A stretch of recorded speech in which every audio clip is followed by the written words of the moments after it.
પ્રહલાદને ભરોસો હતો, ભગવાનનો ભરોસો હતો. ભરોસો કામ કરે, જેની પર તમને વિશ્વાસ હોય, વિશ્વાસ કામ કરે. ભગવાનમાં પણ વિશ્વાસ જોઈએ.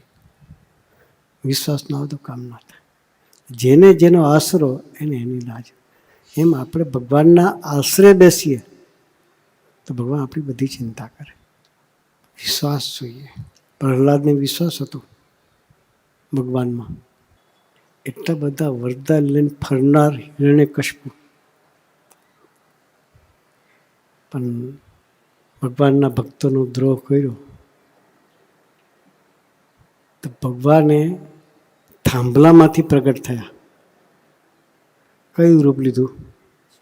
નરસિંહ અવતાર. અને પ્રહલાદ ભગત હતા એવા ને, એને ભગવાનમાં વિશ્વાસ હતો. તો વિશ્વાસ મેઇન વસ્તુ છે. વિશ્વાસ આપણે વિશ્વાસ કેળવવો છે. એવા સંતો સાથેની મૈત્રી હોય તો વિશ્વાસ દ્રઢ થાય. જેને જેને વિશ્વાસ મૂક્યો છે એનું કાર્ય ભગવાને કર્યું છે. એટલે વિશ્વાસ દ્રઢ કરવાનો. ભગવાનના વચન છે વિશ્વાસ.